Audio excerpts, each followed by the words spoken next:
In the opulent halls of the Palais de Congrès in Paris, the air was thick with tension.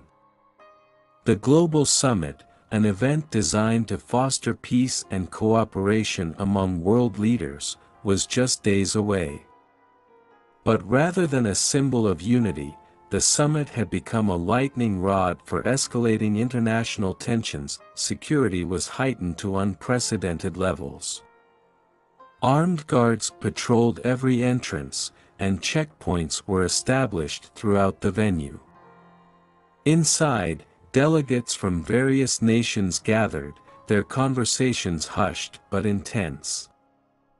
The stakes were high, and the atmosphere was charged with an unease that was palpable to all present. At the heart of the growing discord was a series of provocations and misunderstandings that had sparked fierce diplomatic disputes. The recent discovery of a massive oil reserve in contested waters had inflamed nationalistic fervor.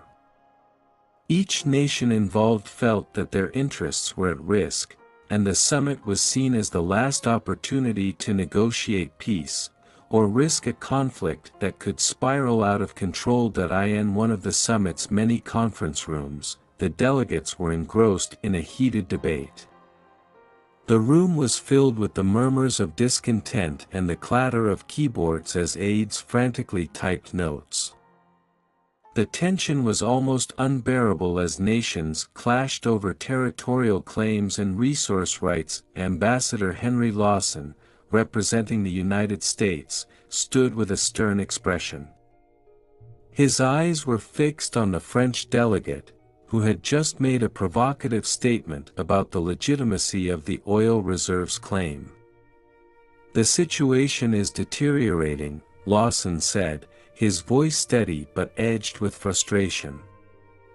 "If we cannot reach a consensus, this could lead to a crisis that we cannot control." Across the room, a young, sharp-eyed diplomat named Isabelle Moreau, representing France, nodded in agreement. "We must find a way to de-escalate this situation before it's too late. But with the current rhetoric, I fear that's becoming increasingly difficult." In another part of the city, Evelyn Carter was attending a private meeting with a select group of scientists and officials. Despite her focus on the summit's looming crisis, her mind was elsewhere.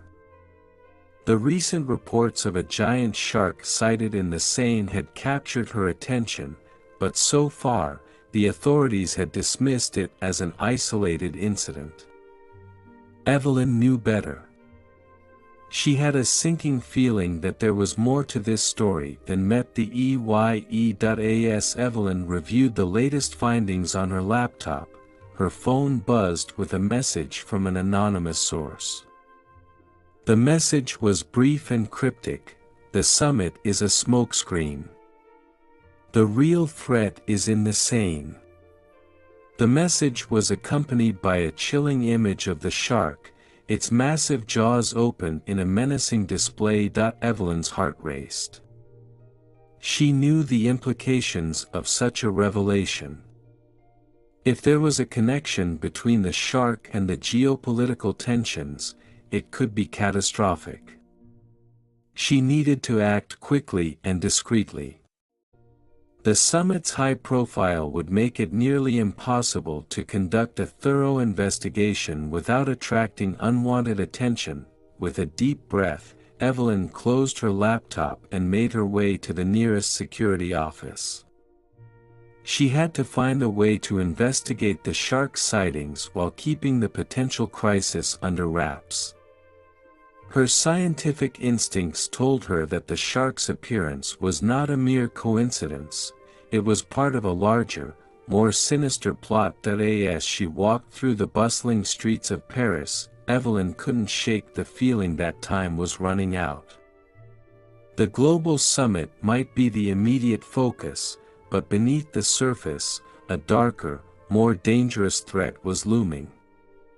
The City of Lights was about to be plunged into a shadowy abyss, and Evelyn would be at the center of it all. Dr. Evelyn Carter's home was a sanctuary of silence. The once vibrant, chaotic space was now eerily still, a stark contrast to the life it had once harbored.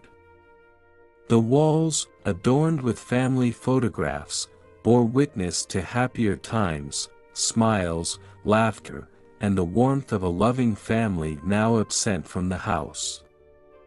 Evelyn moved through the rooms with a heavy heart, her footsteps echoing in the emptiness that it was early morning, and the soft light filtering through the curtains did little to chase away the shadows of grief that clung to her. Evelyn stood in the kitchen, staring blankly at the breakfast table. The empty chairs seemed to mock her, a reminder of the family meals that had once been filled with animated conversations and Lily's innocent chatter. Her hands trembled slightly as she picked up a faded photograph from the table. In it, David and Lily were laughing together on a beach, the sun setting behind them.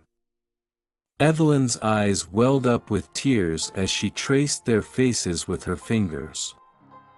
The memory was a bittersweet reminder of what had been taken from her. The recent days had been a blur of funeral arrangements, condolences, and endless paperwork. Evelyn had become a ghost in her own life, moving through tasks with a mechanical efficiency that belied the turmoil inside her. She had lost her husband and daughter, and with them, a future she had once envisioned with such clarity. Despite the chaos of her emotions, Evelyn had found solace in her work. The lab, with its sterile environment and scientific rigor, provided a distraction from the pain that pervaded her home life. It was a place where she could immerse herself in research and forget, if only for a few hours, the grief that threatened to overwhelm her. Today, however, she had decided to take a rare moment for herself. She walked through the park near her home, the crisp morning air a welcome change from the stuffy confines of her house. The park was quiet, save for the distant chirping of birds and the occasional rustle of leaves. Evelyn found a secluded bench and sat down, closing her eyes and letting the serenity of the surroundings envelop her. Her thoughts drifted to David and Lily. David had been her rock, supportive and loving.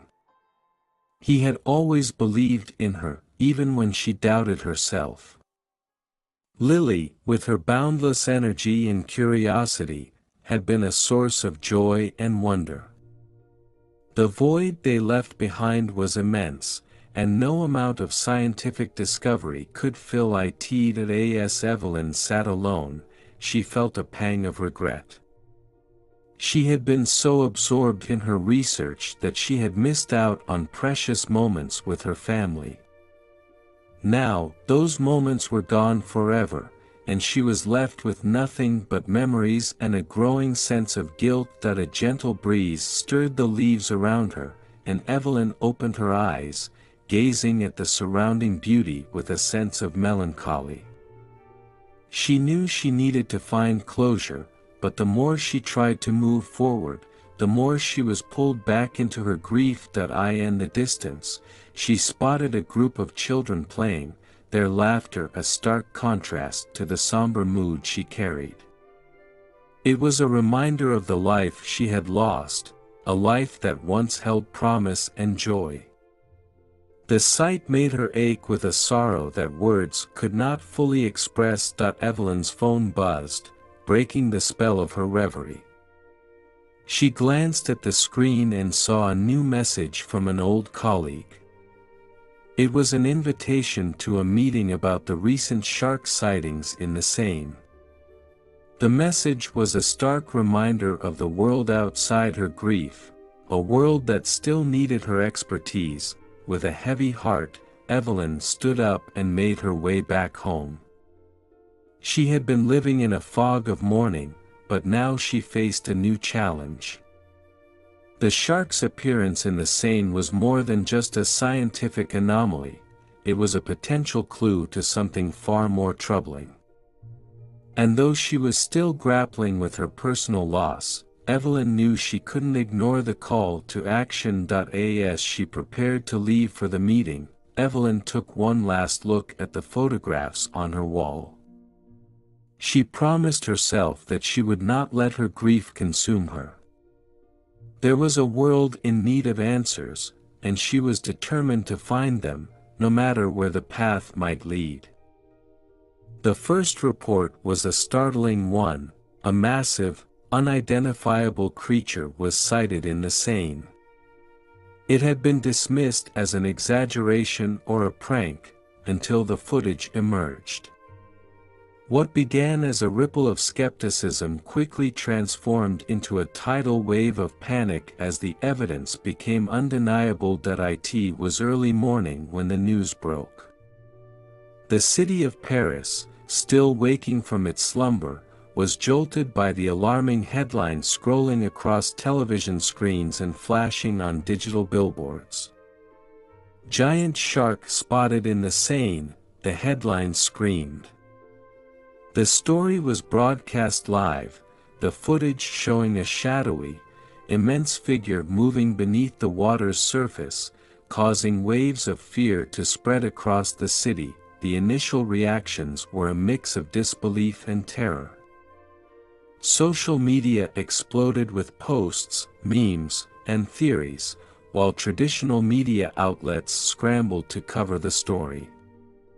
Eyewitnesses reported seeing the shark's enormous fin slicing through the water, and some claimed the creature had already caused several accidents, including capsizing boats and terrifying swimmers. In the heart of Paris, emergency services were on high alert.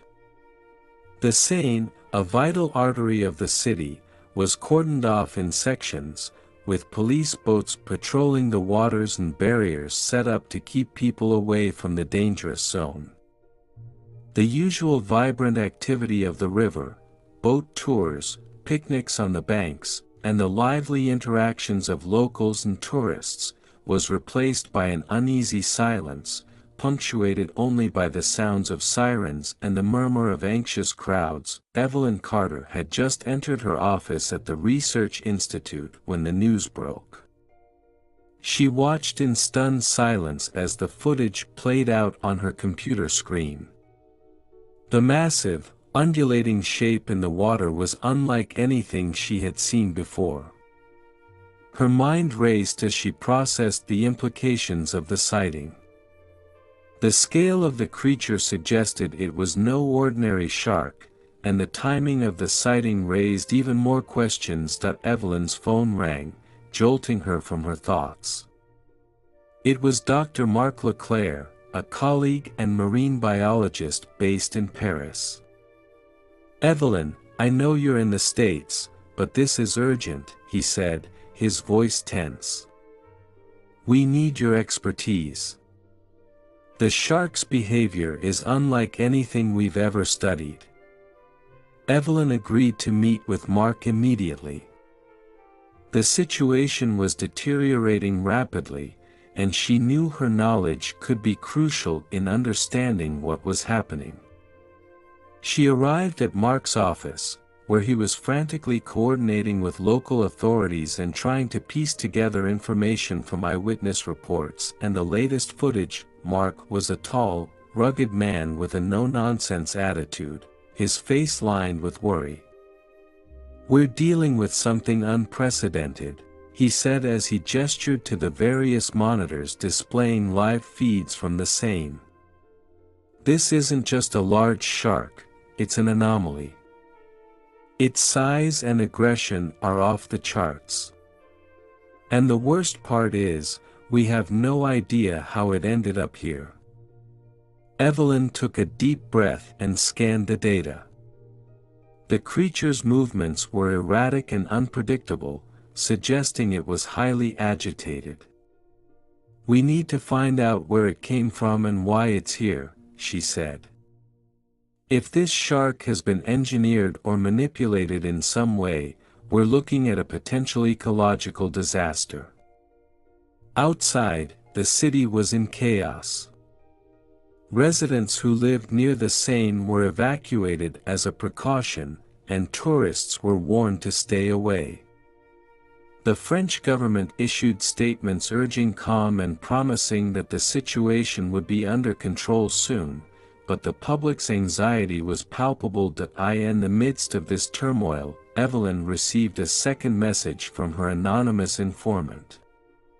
The message was brief and ominous: "The shark is just the beginning.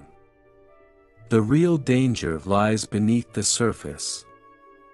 The message was accompanied by a video clip showing a dark, submerged object, hinting at a deeper mystery. As Evelyn reviewed the new evidence, she realized that the shark might be part of a larger, more sinister plan. The timing of its appearance, combined with the cryptic messages, suggested that there was something more at play, something that could threaten not just Paris but the entire world. Determined to get to the bottom of the mystery, Evelyn prepared to delve into the depths of the Seine. She knew that uncovering the truth behind the shark would require more than just scientific expertise. It would demand courage and resolve in the face of a looming threat that was both extraordinary and terrifying. The Seine was no longer just a river. It had become the epicenter of a crisis that would test Evelyn's limits and challenge everything she thought she knew about the natural world. Evelyn Carter arrived at the Paris Marine Research Institute, a modern facility located on the banks of the Seine, just as the sun began to set. The city was still abuzz with the chaos caused by the giant shark, and the institute had become a hub of frantic activity. As Evelyn stepped through the security checkpoint, she was greeted by Dr. Marc Leclerc, who led her into a high-tech conference room filled with monitors, maps, and scientific equipment. Marc looked both relieved and stressed as he gestured for Evelyn to take a seat.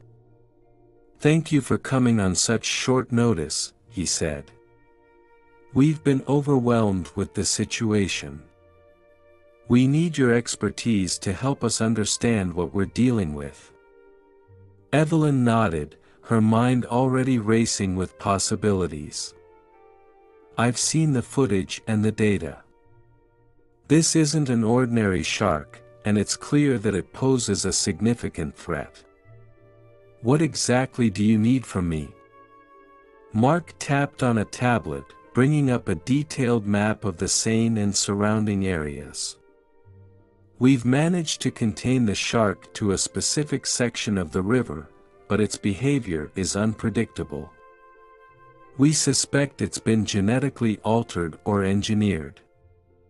We need someone with your background to help us analyze its biology and determine the best course of action." He handed Evelyn a dossier containing information about the shark's sightings, including witness accounts and scientific reports. The creature's size was staggering, far beyond the natural limits of any known shark species. Its aggressive behavior and apparent ability to navigate through the river's challenging environment only added to the mystery. As Evelyn reviewed the dossier, her phone buzzed with another message from her anonymous informant. The message read, "The shark is a part of a larger experiment. Find the facility where it was created." The message was accompanied by coordinates and a photograph of what appeared to be an industrial building. Evelyn's heart raced as she absorbed the implications of the message. If the shark was the result of an experiment, there could be more dangerous creatures, or even worse, waiting to be discovered. She knew she had to act quickly. Marc's voice broke through her thoughts. "We've arranged for you to join a team that's heading out to collect samples and gather more information. They'll be waiting for you at the field lab near the quarantine zone. You'll have access to all the necessary equipment and personnel." Evelyn agreed to the plan and made her way to the field lab, where she was met by a team of scientists and technicians. They were busy preparing gear and checking equipment, their faces etched with concern. Among them was Dr. Claire Dubois, a marine ecologist who had been working closely with Mark. Claire greeted Evelyn with a warm handshake. "Glad you could make it, Evelyn," Claire said. "We've been struggling to make sense of the data. Your expertise will be invaluable." Evelyn and the team loaded into a boat equipped with advanced sonar and sampling tools. The boat navigated cautiously through the river, approaching the quarantine zone where the shark was last sighted. The water was choppy, and the atmosphere was tense as they prepared for their mission. As they reached the designated area, Evelyn could see the eerie silhouette of the shark beneath the water's surface, its massive form casting a shadow that seemed to ripple through the Seine. The team deployed underwater cameras and began collecting water samples, hoping to find clues about the shark's origins and composition. Evelyn observed the data streaming in from the equipment, her scientific mind piecing together the puzzle. The water samples revealed high levels of certain chemicals, suggesting that the shark had been exposed to or had ingested substances not typically found in its natural habitat. Claire leaned in, her voice barely audible over the sound of the engine. "We're not just dealing with a biological anomaly. This shark might be the tip of the iceberg. If it's part of an experiment, there could be more creatures like it." Evelyn nodded in agreement. The implications were staggering. The shark was not just a danger to Paris, it could represent a broader threat with global ramifications.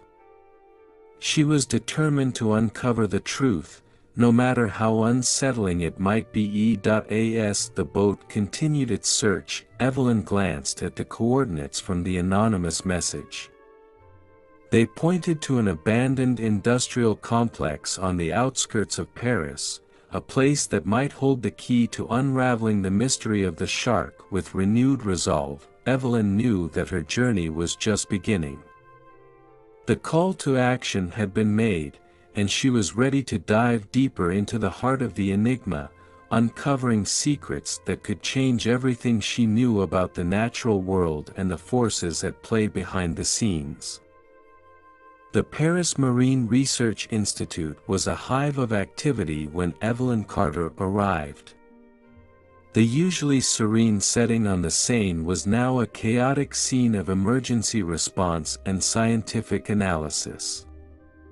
The city, renowned for its romantic charm, was now gripped by fear and uncertainty, its iconic river becoming the epicenter of a crisis.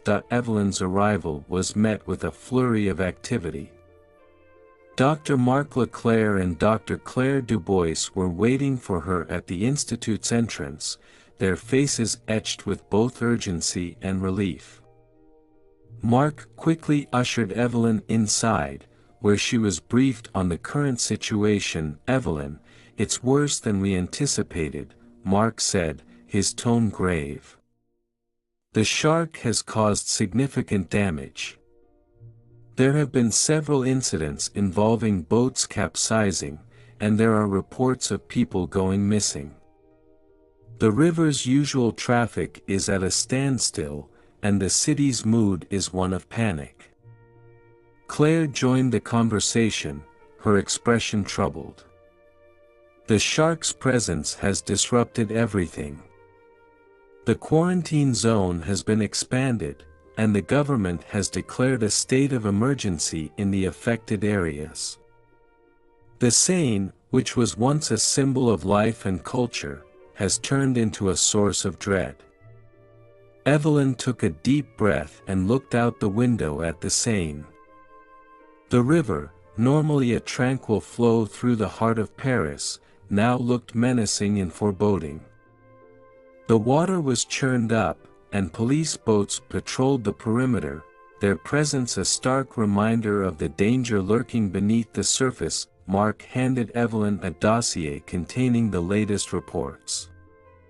The documents detailed the shark's impact on the city, including damage to infrastructure, disrupted tourism, and a growing sense of unease among residents. The reports also included interviews with eyewitnesses who described the shark's appearance in vivid and terrifying terms. "The shark's aggression seems to be increasing," Mark said. "It's actively targeting boats and has even attacked a few nearby structures.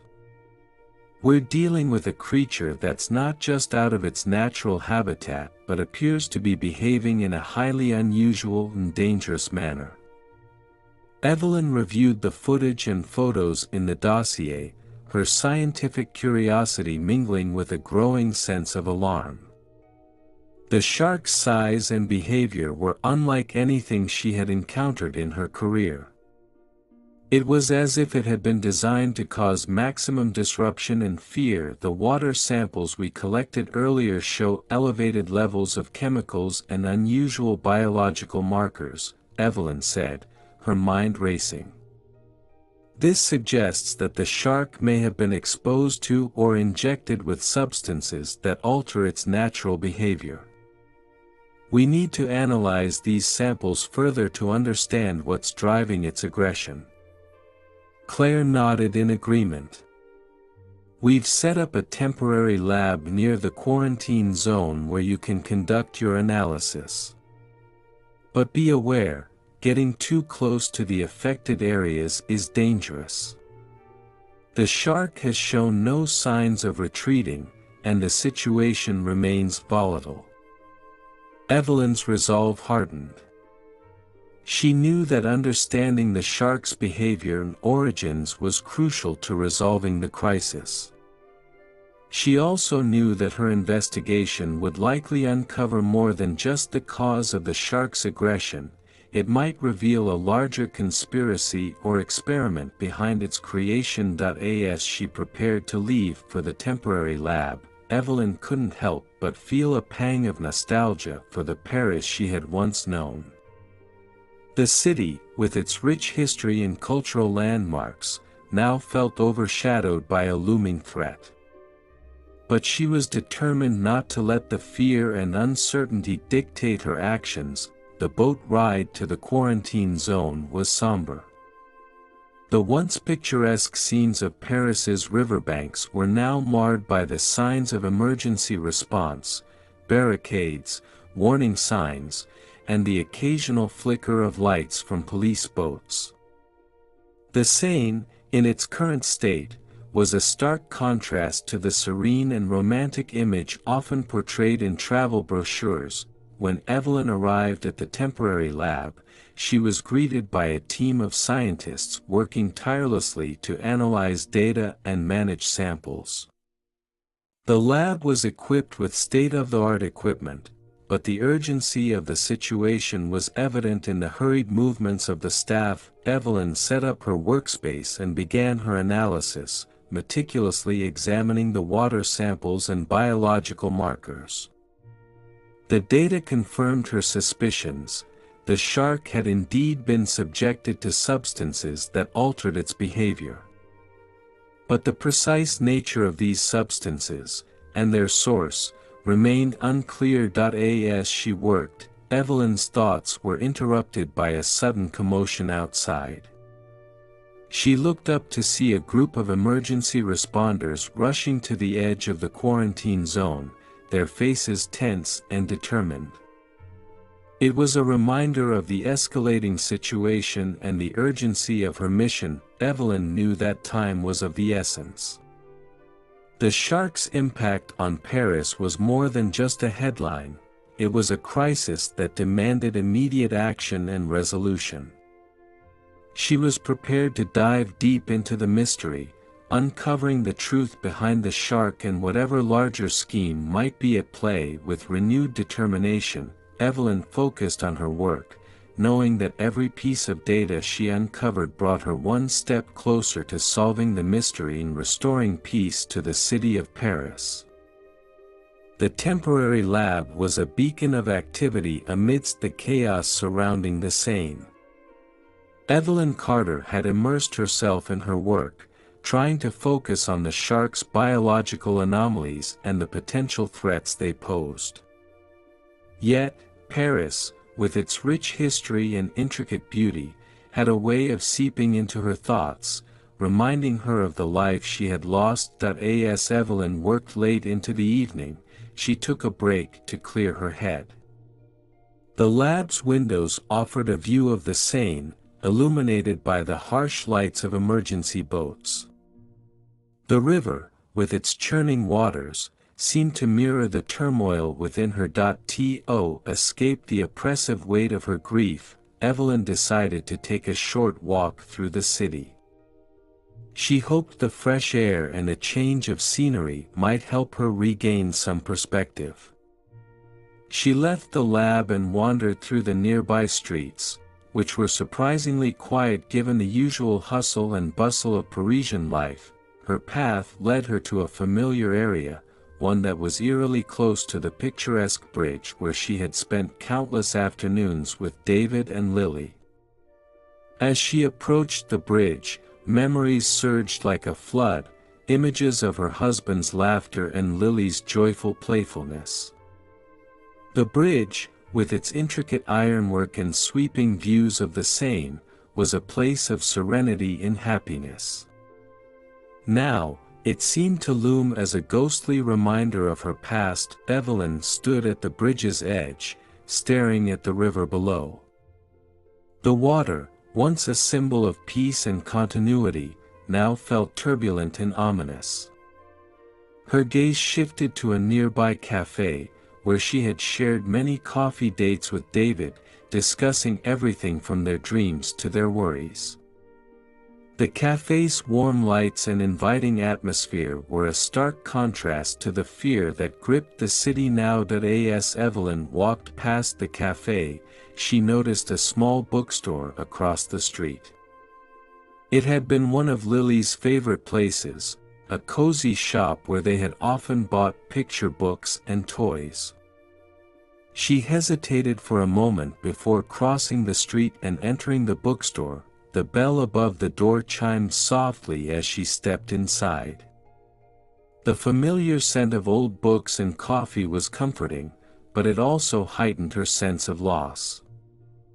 Evelyn wandered through the aisles, running her fingers over the spines of books, each one a reminder of the world she had once shared with her family. In the children's section, she spotted a book that had once been Lily's favorite. The sight of it, with its colorful illustrations and playful stories, brought a lump to her throat. She picked it up and opened it, her eyes scanning the familiar pages. The memories of reading this book to Lily, her daughter's giggles and bright eyes, came rushing back, intensifying her grief. Lost in her thoughts, Evelyn didn't notice the bookstore's owner approaching.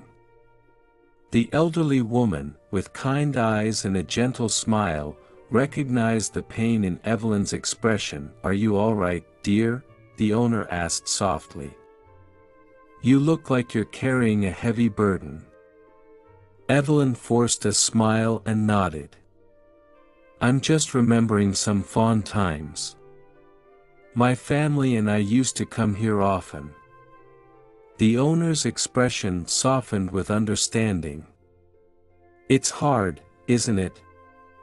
Memories can be both a comfort and a torment. Sometimes, revisiting them helps us find a way to heal." Evelyn thanked the owner and left the bookstore, her emotions still raw but slightly more settled. As she continued her walk, she passed by other landmarks that held significant meaning for her, places that were intertwined with memories of her family. Each location was a poignant reminder of what she had lost, but also of the life she was fighting to protect. As the night grew darker, Evelyn found herself near a small park, a tranquil spot where she and David had often brought Lily for picnics. The park's serene ambience contrasted sharply with the chaos of the Seine. She sat on a bench, her thoughts drifting to the recent day's events and the growing realization of the larger threat that lay beneath the surface of the river. The shadows of her past lingered in the park, mixing with the present danger of the shark and the mystery that had yet to be unraveled. Evelyn knew that confronting her grief was as important as solving the crisis at hand. The two were interwoven, and only by finding closure could she hope to fully engage with the challenge before her. As the night deepened, Evelyn rose from the bench and made her way back to the lab. The city around her was subdued, a reflection of her own emotional state. But amidst the shadows of her past, she found a renewed sense of determination.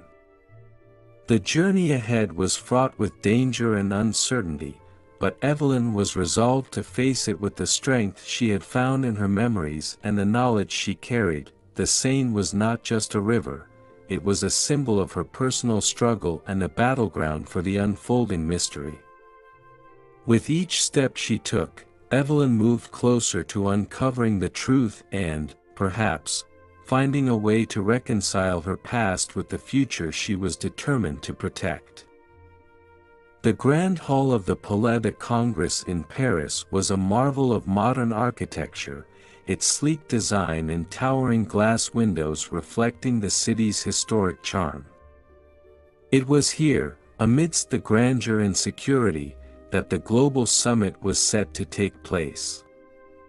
The summit, an assembly of world leaders, diplomats, and experts, was designed to address pressing international issues and foster cooperation among nations. But with the looming threat of the giant shark in the Seine, the atmosphere was thick with tension and apprehension. As delegates and media representatives arrived, the usual buzz of diplomatic discussions was overshadowed by the growing concern over the shark. The creature's presence had escalated into a global crisis, and the summit had become a platform for addressing not just political and economic matters but also the unprecedented threat to international safety. Evelyn Carter, having been appointed as an advisor due to her expertise in marine biology, arrived early to ensure she was prepared for the day's events. She was greeted by Dr. Marc Leclerc and Dr. Claire Dubois, who had been working tirelessly to keep the summit's attendees informed about the situation. Marc met Evelyn with a somber expression. "The summit's focus has shifted significantly," he said. "Leaders from around the world are concerned about the shark's impact and its potential implications for global security. They're calling for immediate action and increased cooperation." Claire nodded in agreement. The summit has been divided into several working groups, each addressing different aspects of the crisis. Our role is to provide scientific insights and help formulate strategies to deal with the shark and any possible fallout. As the delegates took their seats, the atmosphere in the main conference hall was a mix of anticipation and unease. The summit's agenda had been hastily restructured to address the shark crisis, with sessions dedicated to discussing the immediate dangers, potential international responses, and the broader implications for global security. The opening remarks were delivered by President Eric Dubois of France, who spoke with a sense of urgency. "We are facing a threat unlike any we have encountered," he said. "The giant shark in the Seine poses a risk not only to our city but to the entire world. It is imperative that we come together to address this crisis and prevent further escalation." The first panel discussion focused on the scientific aspects of the crisis. Evelyn was invited to speak alongside other experts in marine biology, ecology, and environmental science. As she took the stage, she could feel the weight of the moment. The eyes of the world were on her, and she knew that her insights could shape the international response to the threat. "Ladies and gentlemen," Evelyn began, "the shark in the Seine is not an ordinary threat. Its size, behavior, and the chemical anomalies detected in its biology suggest that it has been subjected to manipulation or genetic engineering. This poses a significant risk not only to the immediate area but potentially to other regions if similar experiments are occurring." She outlined the potential dangers of the shark's continued presence and the urgent need for collaborative efforts to contain the threat. Her presentation was met with a mix of concern and determination. The delegates, representing diverse interests and agendas, understood the gravity of the situation but also recognized the need for swift and coordinated action. During the subsequent sessions, tensions among nations became apparent. Some countries were wary of sharing information and resources, fearing that it might compromise their own security. Others called for a united front and the pooling of expertise to address the crisis comprehensively. The discussions were heated, reflecting the high stakes involved. One of the most contentious debates centered around the possibility of military intervention. Some delegates argued that a more aggressive approach was necessary to neutralize the threat, while others advocated for a scientific and diplomatic solution, emphasizing the need to understand the origins and implications of the shark before taking drastic measures. Evelyn found herself in the midst of these discussions, providing scientific evidence and advocating for a balanced approach. "We must consider all possible scenarios," she said. "While military action may seem like a quick solution, it is crucial to understand the full scope of the threat and the potential consequences of our actions. We need a plan that combines scientific research with strategic intervention." As the day progressed, Evelyn's contributions helped to bridge some of the gaps between conflicting viewpoints. Her calm demeanor and thorough analysis provided a foundation for more constructive dialogue. Despite the disagreements, there was a growing recognition of the need for international cooperation and a unified response. By the end of the day, the summit had reached a tentative agreement on a multifaceted approach. This included the deployment of joint scientific teams to study the shark, the establishment of a coordinated emergency response, and the creation of a communication strategy to keep the public informed and minimize panic. As the delegates prepared to adjourn, Evelyn felt a mix of relief and apprehension. The summit had made significant progress, but the threat of the shark was far from resolved. The next steps would be crucial in determining how effectively the international community could manage and contain the crisis. Leaving the conference hall, Evelyn glanced out at the city of Paris. The Seine, still turbulent and ominous, served as a stark reminder of the work ahead. The shadows of international tension and the looming threat of the shark were intertwined, creating a complex web of challenges that would require both scientific expertise and diplomatic finesse to navigate. With renewed determination, Evelyn prepared for the next phase of the crisis. The global summit had set the stage for action, and she was ready to continue her efforts to uncover the truth and safeguard not only Paris but the world from the unseen dangers lurking beneath the surface. The sense of urgency was palpable as Evelyn Carter joined forces with local experts at the Paris Marine Research Institute. The global summit had set the stage for a coordinated response, but now it was up to Evelyn and her team to devise a practical plan to address the immediate threat posed by the giant shark in the Seine. The temporary lab had been transformed into a command center, filled with maps, charts, and an array of scientific equipment. The atmosphere was tense, with scientists and emergency responders working around the clock to analyze data and prepare for the next steps. Evelyn gathered with Dr. Marc Leclerc, Dr. Claire Dubois, and several key local experts. Among them were Dr. Jean-Pierre Moreau, a marine biologist specializing in large predators, and Lieutenant Sophie Dupont, an experienced marine security officer familiar with the Seine's intricacies. Marc started the meeting with a grim update. The situation is deteriorating. The shark's activity has increased, and it's showing signs of aggression towards any movement in the water. We need a plan that addresses both containment and mitigation. Evelyn nodded. Our primary objectives are to understand the shark's behavior, reduce its impact on the city, and, if possible, neutralize the threat.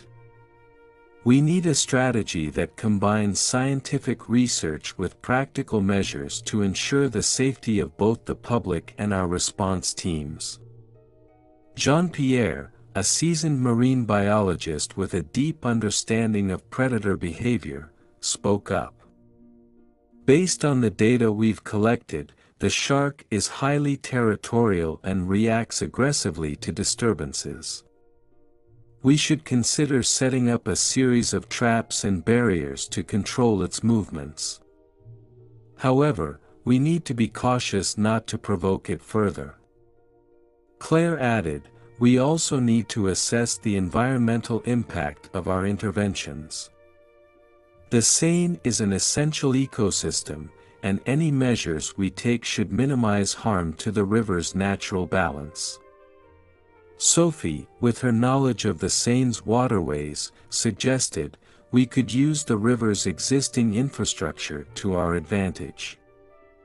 The locks and barriers along the Seine might be adapted to create temporary containment zones. We can also use drones and underwater sensors to monitor the shark's movements more effectively. Evelyn considered the suggestions. Combining traps, barriers, and monitoring technology could be an effective approach. We'll need to coordinate with local authorities to ensure that any interventions are well planned and executed with precision. The team set to work on implementing the plan. Jean-Pierre and his colleagues began designing specialized traps that could be deployed along the Seine.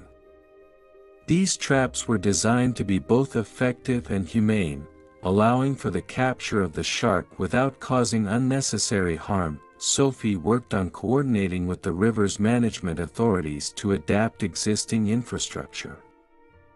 The goal was to create temporary barriers that would direct the shark towards the traps and away from populated areas. This required careful planning and precise execution to avoid causing additional disruptions. Claire and her team focused on deploying drones and underwater sensors.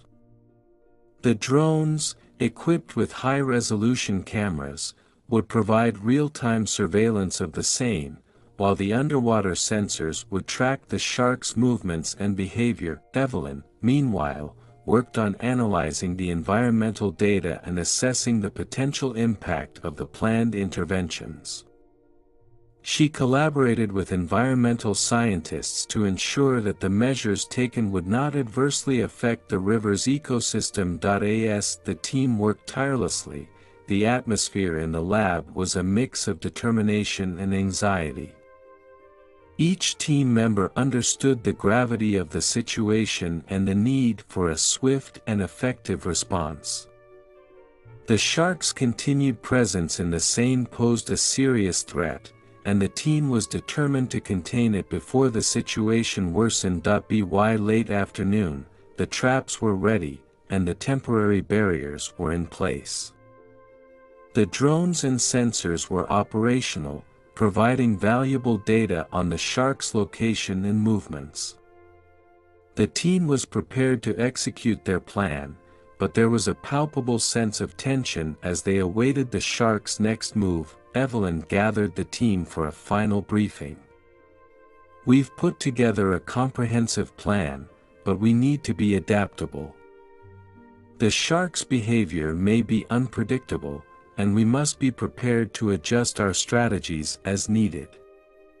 Our goal is to protect the city and ensure the safety of everyone involved."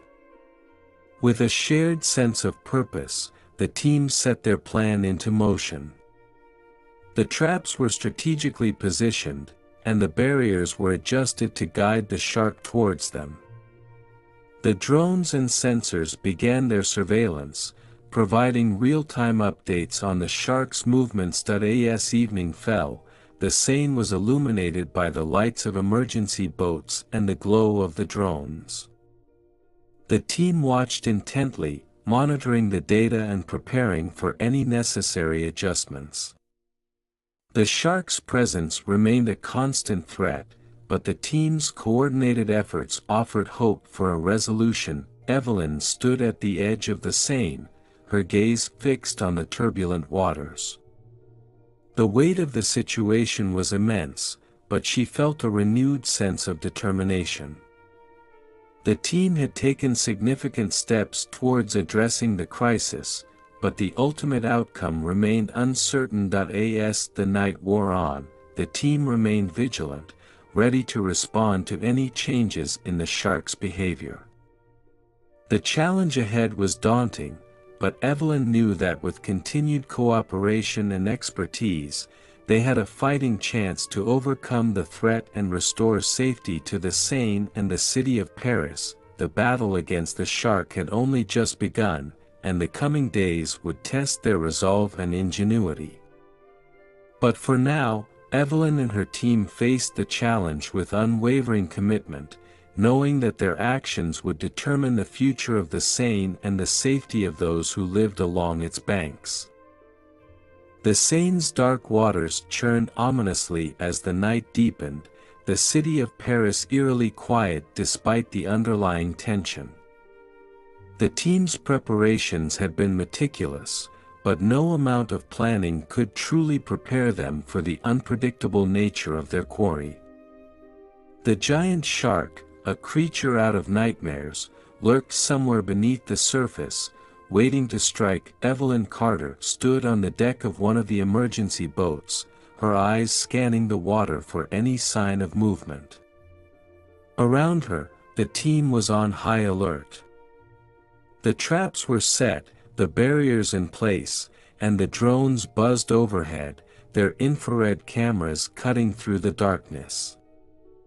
The calm of the river belied the danger that lurked below. Where, picking up movement, came the voice of Lieutenant Sophie Dupont through the radio, breaking the tense silence. "Sensors indicate the shark is heading towards the first trap zone." Evelyn's heart pounded in her chest as she listened to the updates. The shark was close, and soon they would face it for the first time. Every member of the team knew the risks. They were dealing with a creature that defied normal behavior and biology, a predator that had already proven its lethality. As the boat moved cautiously towards the designated trap zone, the tension was palpable. Dr. Jean-Pierre Moreau, who was stationed on another vessel, monitored the shark's movements closely. "It's fast," he reported. "Much faster than we anticipated. It's approaching the barrier." The water began to ripple, the disturbance growing more violent as the shark neared.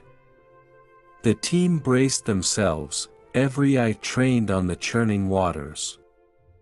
Then, with a suddenness that took everyone by surprise, the shark breached the surface. It was a monstrous sight, its massive body illuminated by the boat's searchlights. The shark's size was even more terrifying in person, its body scarred and twisted, as if it had been subjected to unnatural forces. Its eyes glinted in the light, dark and menacing, exuding an intelligence that was unnerving. the creature slammed into the barrier, testing its strength with a ferocity that shook the surrounding water. The metal groaned under the strain, and for a moment, it seemed as if the barrier would hold. But the shark wasn't just strong, it was cunning. With a swift and powerful twist of its body, it struck again, this time at a weak point in the structure. The barrier gave way with a loud crack, sending shards of metal into the water. The shark lunged forward, its jaws snapping shut with a bone-chilling crunch. The team reacted immediately, launching the first of the traps in an attempt to subdue the beast. The trap, a massive cage designed to close around the shark, was deployed into the water. The team held their breath as the cage descended, hoping to ensnare the creature. But the shark was quicker than anticipated. With a powerful flick of its tail, it surged forward, narrowly avoiding the trap as it closed behind it with a loud clang. The shark circled back, its movements agitated and aggressive. It was clear that it was no ordinary animal, it was hunting them, just as they were hunting it. The realization sent a chill down Evelyn's spine. This was no longer a simple containment mission, they were dealing with a predator that had no intention of being caught. Get out of there. Sophie's voice rang out through the radio, her tone urgent.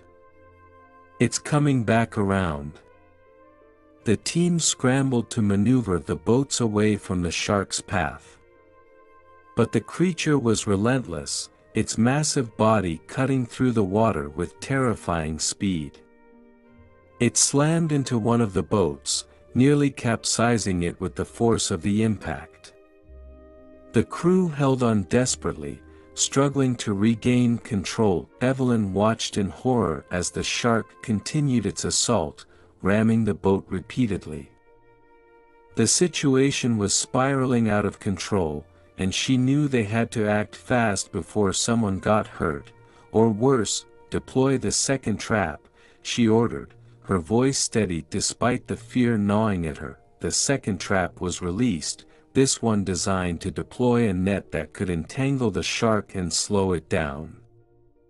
The net spread across the water like a spider's web, and for a moment, it seemed as though they might succeed in capturing the creature. The shark charged towards the net, its powerful body thrashing as it became entangled.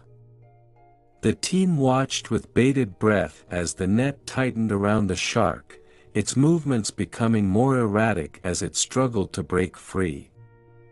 But just as hope began to rise, the shark let out a deafening roar, a sound that seemed impossible for a fish, and with a violent twist, it tore through the net, shredding it to pieces. The creature was furious now, its attacks growing more savage with each passing moment. The team's boats rocked violently as the shark rammed them, its jaws snapping dangerously close to the hulls. It was clear that the traps were not enough, they were dealing with something far beyond their control. Evelyn's mind raced as she tried to come up with a new plan. They couldn't continue like this, the shark was too powerful, too unpredictable. They needed to retreat, regroup, and rethink their strategy before anyone got seriously injured. Fall back, she shouted. We need to get out of here, now. The boats began to pull away from the trap zone, the team working quickly to disengage from the shark's relentless pursuit. But the creature wasn't done with them yet. With a final, bone-chilling roar, it lunged towards Evelyn's boat, its massive jaws opening wide. Time seemed to slow as the shark came closer, its enormous teeth gleaming in the searchlights. Evelyn braced herself for impact, knowing that there was nothing she could do to stop it. But just as the shark was about to strike, it suddenly veered off course, diving back into the depths of the Seine. The water was calm once more, the only evidence of the encounter being the wreckage of the broken traps and the shattered nerves of the team. Evelyn stood frozen on the deck, her heart racing as she tried to process what had just happened. The shark had let them go. Why? It was a question that would haunt her as they retreated back to the safety of the riverbank. Whatever the reason, one thing was clear: this was no ordinary predator, and their battle had only just begun. As the boats made their way back to the shore, Evelyn knew they were facing a far greater challenge than they had anticipated. The shark was intelligent, ruthless, and seemingly unstoppable. If they were going to defeat it, they would need to come up with a new strategy, one that could outsmart the monster lurking in the Seine. The early morning sun cast a pale light over Paris, the city still reeling from the chaos of the previous night. Evelyn Carter sat in a makeshift command center, her mind racing as she replayed the harrowing encounter with the shark. It wasn't just the creature's terrifying presence that haunted her, it was the nagging feeling that there was something more, something deeply personal, connecting her to the beast in the Seine. As the team regrouped, analyzing data and patching up the damage from the night before, Evelyn withdrew to a quiet corner of the lab. She pulled out her laptop, her fingers trembling slightly as she navigated to a folder she hadn't opened in years, a folder containing information about the mysterious accident that had taken her family from her. The pain of their loss still felt fresh, a wound that had never fully healed. Her husband, David, and their young son, Lucas, had died in a tragic incident at sea, their boat capsizing under inexplicable circumstances during what was supposed to be a routine research trip. The official report had deemed it an unfortunate accident, a freak storm that had caught them by surprise. But there had always been unanswered questions, details that didn't quite add up. As she delved into the old files, Evelyn's mind raced with possibilities. Could there be a connection between the shark and the accident? Was it possible that the creature was somehow involved, or was it merely a manifestation of her grief and guilt? Evelyn's thoughts were interrupted by a soft knock on the door. Dr. Marc Leclerc entered the room, a concerned look on his face. "Evelyn, are you okay? You've been quiet since the encounter. I know last night was difficult for all of us, but you seem especially troubled."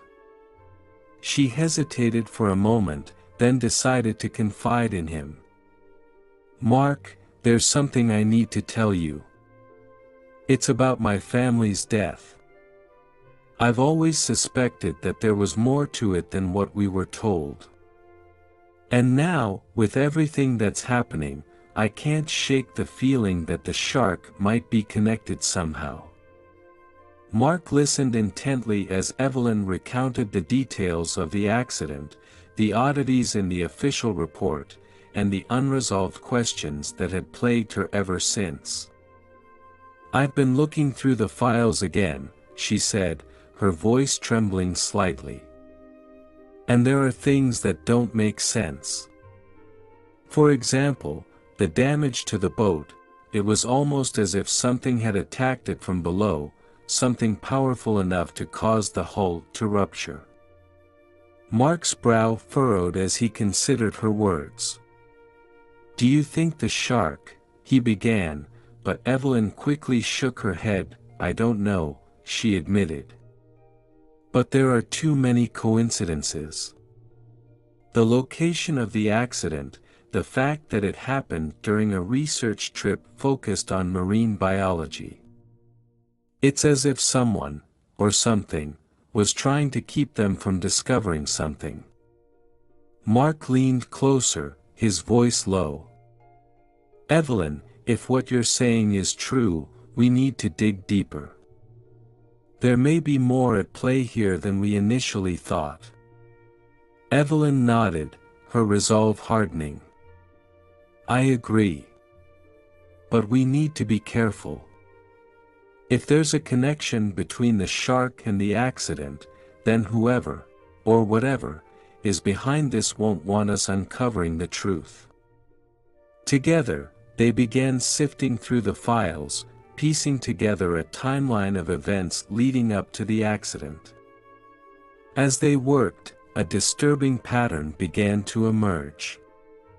David's research had focused on deep-sea creatures, particularly those that exhibited unusual behavior or mutations.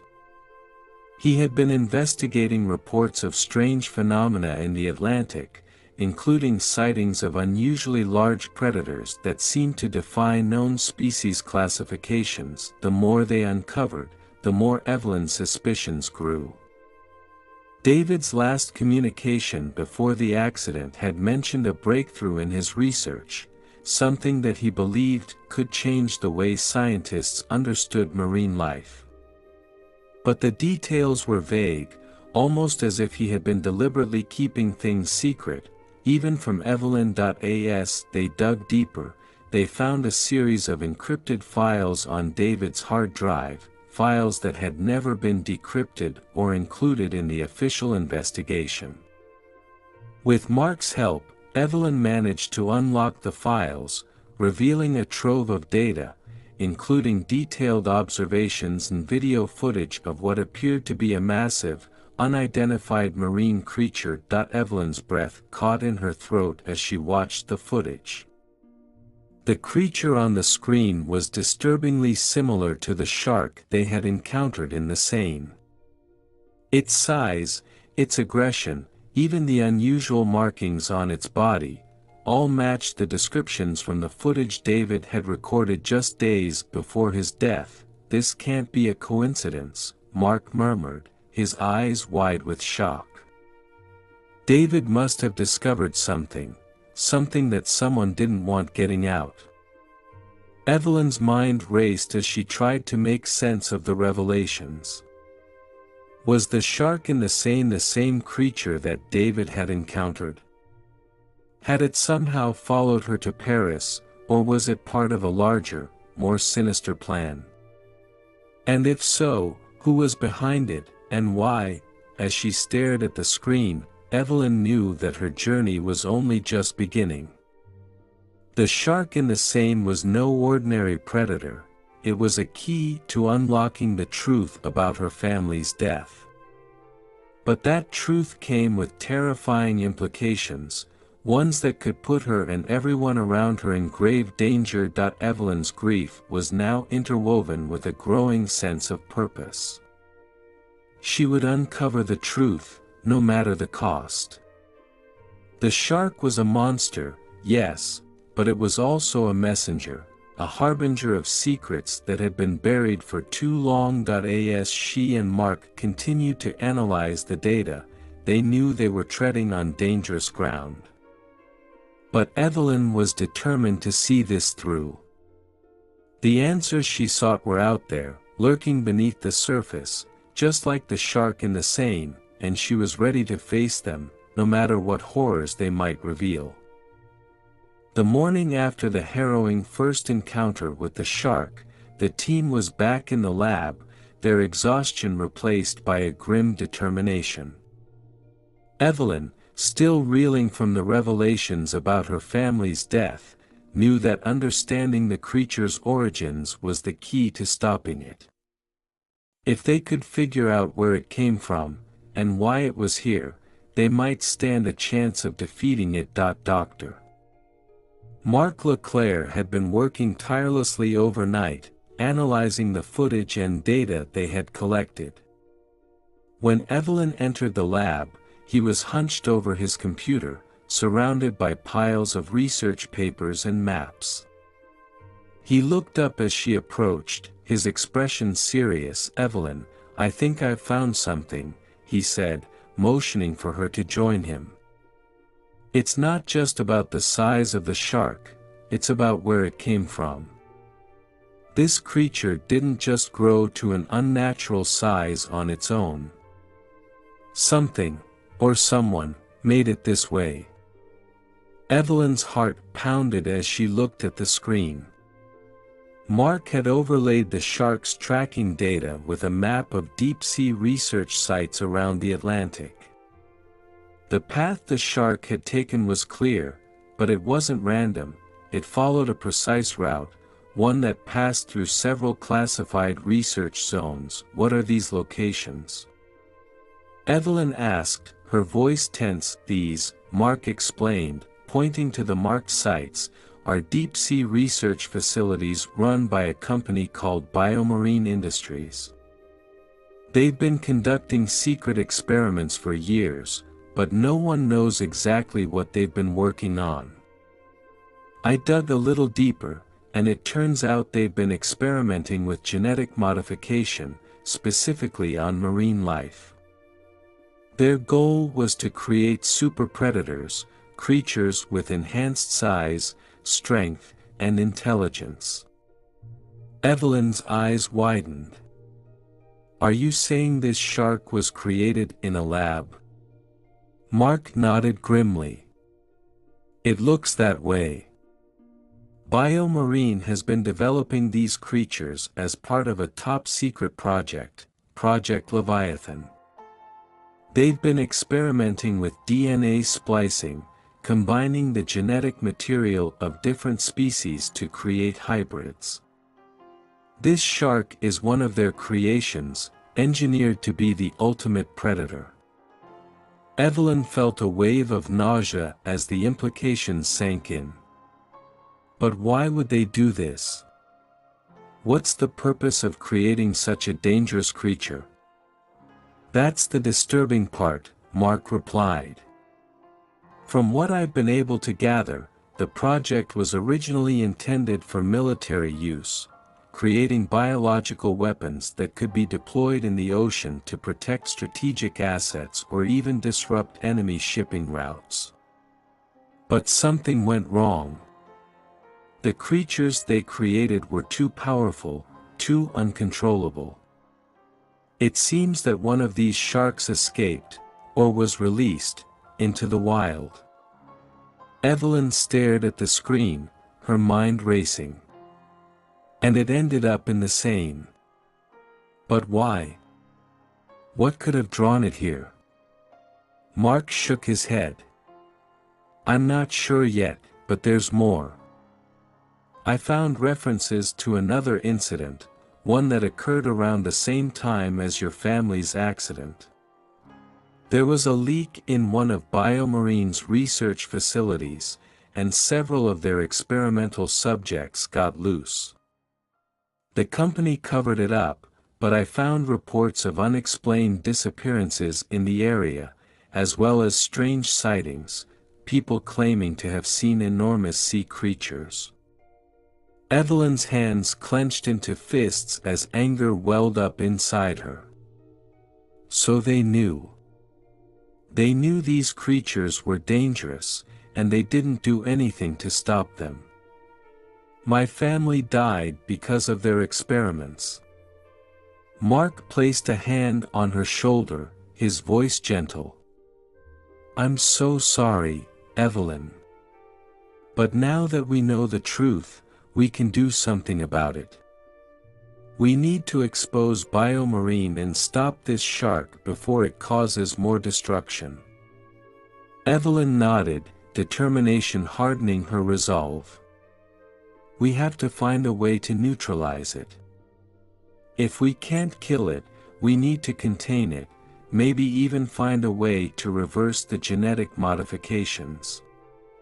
Mark turned back to his computer, pulling up more files. "I've been looking into ways to do just that. There's a scientist who used to work for Biomarine, Dr. Henry Wolfe. He was one of the lead researchers on Project Leviathan, but he left the company after a falling out. He's been living off the grid ever since, but I think he might be able to help us." "Then we need to find him," Evelyn said firmly. "He might be our only hope." As they prepared to leave, Evelyn couldn't shake the feeling that they were on borrowed time. The shark was still out there, and it was only a matter of time before it struck again. But now they had a lead, a way to fight back. Evelyn's thoughts drifted back to her family. She could almost see David and Lucas, smiling and happy, as they had been before the accident. Their deaths had been senseless, a tragedy born of corporate greed and scientific hubris. But now, she had a chance to make things right. As they set off to find Dr. Wolf, Evelyn knew that the road ahead would be dangerous. But she was no longer just a grieving widow, she was a scientist with a mission. And she wouldn't rest until the truth was exposed, and the shark was stopped for good. Paris was a city on edge. The initial shock of the shark's presence in the Seine had given way to widespread panic as the attacks grew more frequent and more violent. The once bustling streets near the river were now eerily quiet, with residents and tourists alike avoiding the water at all costs. The city's famous bridges, usually teeming with life, were deserted, and the Seine, which had been a symbol of romance and beauty, was now a scene of horror. Dr. Evelyn Carter and her team had returned to their command center after a fruitless search for Dr. Henry Wolf. Time was running out, and the situation was deteriorating rapidly. Reports of the shark's attacks were coming in almost hourly, each one more terrifying than the last. "This is escalating faster than we anticipated," Mark said, his voice filled with urgency as he studied the latest satellite images. "The shark is moving upstream, closer to the heart of the city. It's attacking anything that moves, boats, swimmers, even structures near the water's edge." Evelyn stared at the screen, a cold dread settling in her stomach. The creature was not just a mindless predator, it seemed to be driven by something more sinister, an almost malevolent intelligence. "It's like it's targeting the city deliberately," she muttered. "As if it knows exactly what it's doing." Mark nodded grimly. "We need to figure out why it's acting this way. If it's a result of the genetic modifications, it could be that the shark is experiencing heightened aggression or territorial instincts. But there's something else. I can't shake the feeling that this is more than just a biological anomaly." As they discussed the situation, the command center was filled with the constant hum of activity. Technicians monitored live feeds from drones, and analysts worked to predict the shark's next move. The atmosphere was tense, with everyone fully aware of the stakes. Suddenly, an alarm blared through the room, jolting everyone to attention. A technician shouted, "We've got a live attack, near Pont Neuf." Multiple casualties reported. Evelyn and Mark rushed to the monitors, where live footage showed the shark thrashing violently in the water near one of the city's most iconic bridges. The scene was chaos, boats were overturned, debris littered the water, and people were screaming as they tried to flee. The shark's massive body broke the surface, its jaws snapping at anything within reach. The water churned red with blood. "This is a disaster," Evelyn whispered, horror-stricken by the carnage. "We have to do something." "We're running out of options," Mark replied, his voice strained. "If we don't act soon, the shark will make its way further into the city. We could be looking at a full-scale catastrophe." The mayor of Paris, who had been working closely with the team, appeared on the screen, his face pale and drawn.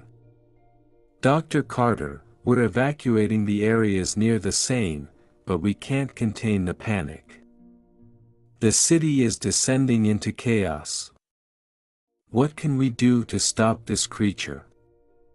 Evelyn took a deep breath, her mind racing.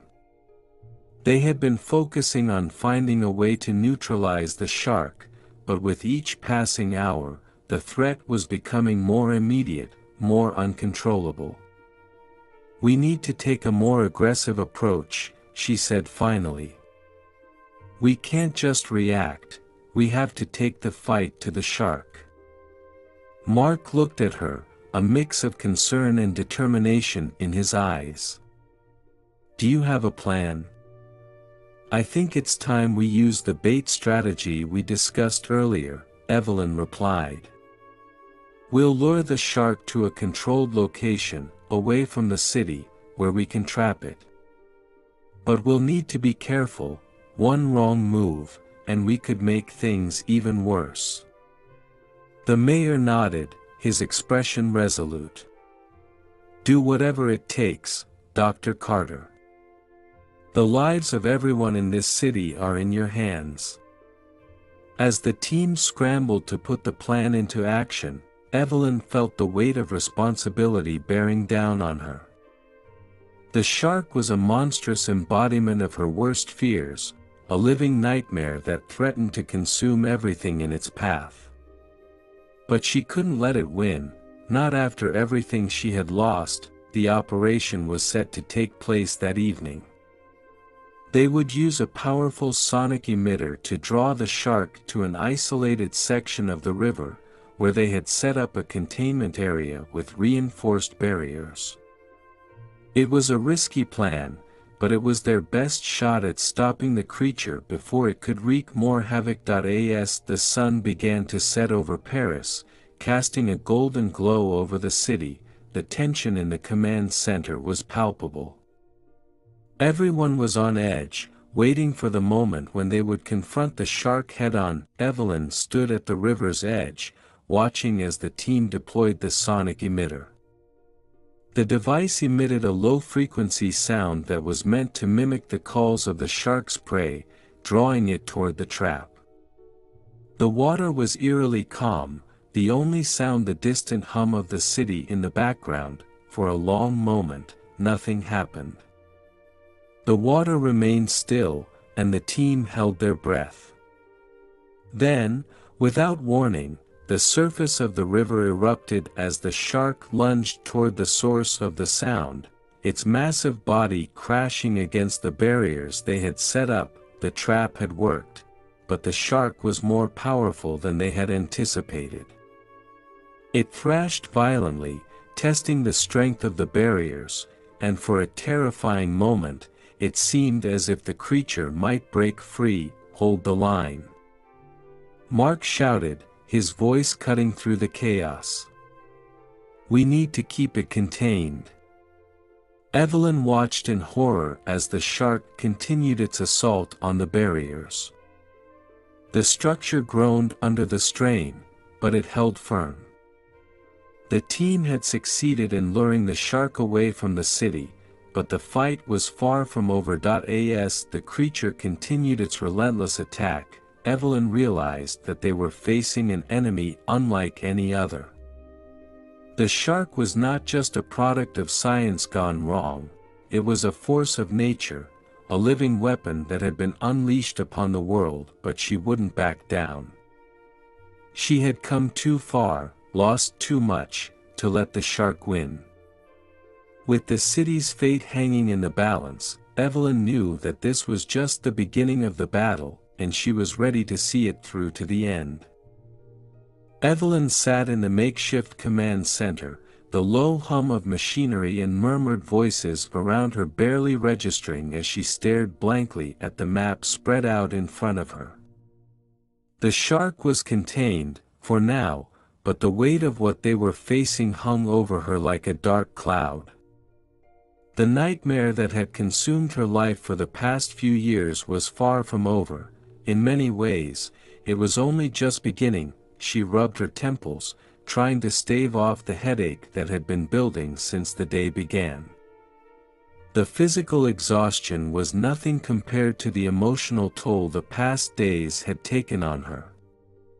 She was a scientist, trained to think rationally, to approach problems with a clear mind. But this was something different. This was personal. The images of her family flashed through her mind, unbidden. David's warm smile, Lucas's infectious laughter, they were ghosts that haunted her every waking moment. Their loss was a wound that had never fully healed, one that had only been torn open wider by the revelations of the past few days. The connection between the shark and her family's death was a cruel twist of fate, one that she struggled to comprehend. How could she focus on saving the city when her own world had been shattered? The question gnawed at her, filling her with a sense of hopelessness. She had lost everything that mattered, and now, she was being asked to save countless lives, to prevent a disaster that was the direct result of the very science she had devoted her life to. A gentle knock on the door pulled her from her thoughts. She looked up to see Mark standing there, concern etched on his face. "Evelyn, can I come in?" She nodded, gesturing for him to enter. He closed the door behind him and took a seat across from her, his eyes searching her face. "You've been in here for hours. The team is getting worried about you." Evelyn forced a small smile. "I'm fine, Mark. Just thinking." Mark leaned forward, his voice soft. "You don't have to carry this burden alone, you know. We're all in this together. And we're going to stop that shark, one way or another."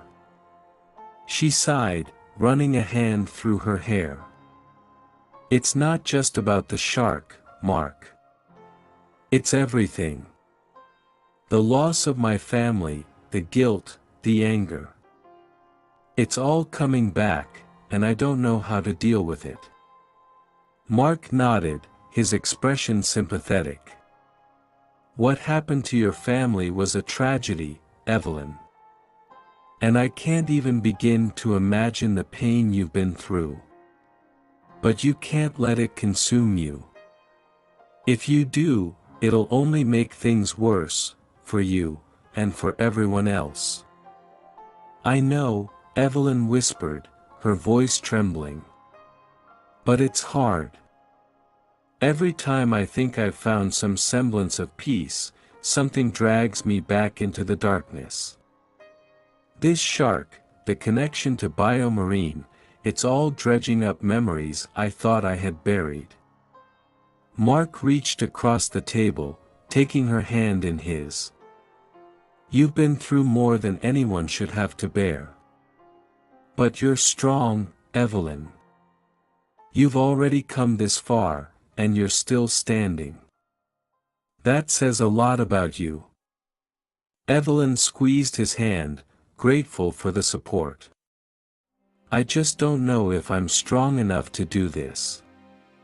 To stop the shark, to face the truth about my family's death. It feels like too much." "You don't have to do it all at once," Mark said gently. "Take it one step at a time. Focus on what you can do right now, in this moment. The rest will come later." Evelyn nodded, taking a deep breath. Mark was right, she couldn't let her grief paralyze her. The city was depending on her, and she couldn't afford to lose herself in the past. But that didn't mean it would be easy. As Mark stood to leave, he paused at the door, looking back at her. "You're not alone in this, Evelyn. Remember that." After he left, Evelyn sat in silence, her thoughts churning. She knew she had to keep moving forward, no matter how difficult it was. But the pain was still there, lurking just beneath the surface, threatening to overwhelm her at any moment. She pushed the maps aside, standing up and pacing the small room. The memories of her family were a constant ache, but she couldn't let them control her. She had a job to do, a job that could save countless lives. And if she could do that, maybe, just maybe, it would help her find some sense of closure. Evelyn walked over to the window, looking out at the darkened city. The Seine, now a symbol of fear and destruction, flowed silently beneath the bridges. Somewhere out there, the shark was waiting, biding its time. She wouldn't let it win. She couldn't. Not after everything. With renewed determination, Evelyn returned to the table, pulling the maps back toward her. There was still work to be done, and she was far from giving up. The fight was only beginning, and she would see it through to the end, no matter the cost. The atmosphere in the command center had grown even more tense as the team sifted through the mounting evidence surrounding the shark's origins. What had initially seemed like a freak occurrence, a shark of unprecedented size and ferocity appearing in the Seine, was now revealing itself to be something far more calculated and malevolent. Evelyn sat at her workstation, her eyes scanning the data on her screen. The pieces of the puzzle were slowly coming together, and what she was uncovering sent chills down her spine. She could no longer deny the disturbing possibility that the shark's presence was not just an accident of nature but the result of a deliberate and sinister plan. As she delved deeper into the research, Evelyn found a series of encrypted files linked to BioMarine, the company that had employed both her and Dr. Henry Wolfe before her family's tragic accident. The files were heavily protected, but with the help of a cybersecurity expert on the team, they managed to crack the encryption. What they discovered inside was beyond anything Evelyn could have imagined. These documents, she said, her voice trembling as she scrolled through the pages. They outline a project, codenamed Leviathan. It's a genetic engineering program designed to create a new breed of superpredator.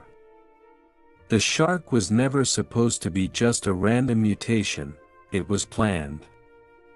Mark, who had been working beside her, looked over her shoulder, his face pale with shock.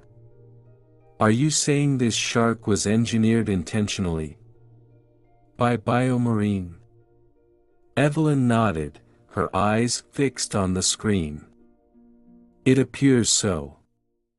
These files detail the research that went into altering the shark's DNA, enhancing its size, aggression, and intelligence. It was meant to be a weapon, something that could be controlled and deployed at will." "But why?" Mark asked, incredulous. What could they possibly hope to achieve with a weapon like this? The documents suggest that the project was intended for military applications, Evelyn explained. A weapon of terror, something that could be used to destabilize regions, create chaos, or force governments into submission. "It's sickening." The room was silent as the gravity of the situation settled over the team. They were no longer just dealing with a rogue shark.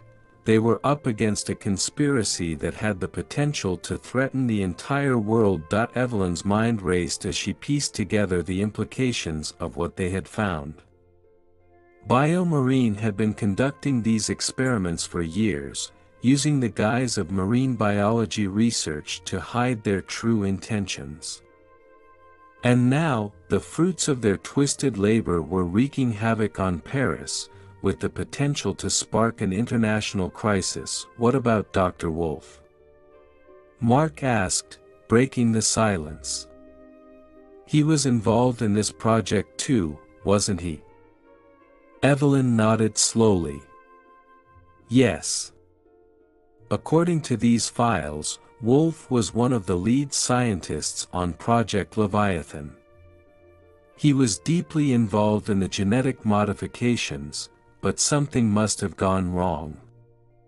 The shark wasn't supposed to escape, it was supposed to be contained, controlled. But it seems Wolf was trying to cover up his tracks after the project went off the rails. The realization hit Evelyn like a punch to the gut. Dr. Wolf had known about the project's true purpose all along, and he had been complicit in its creation. But somewhere along the line, he had lost control of the situation, and now the world was paying the price. Wolf must have been trying to find a way to stop the shark, Evelyn said, her voice laced with both anger and sorrow. But he kept me in the dark. He never told me the truth, never told me that Biomarine was using us to create a weapon. If he had, maybe we could have stopped this before it started. Mark placed a reassuring hand on her shoulder. You couldn't have known, Evelyn.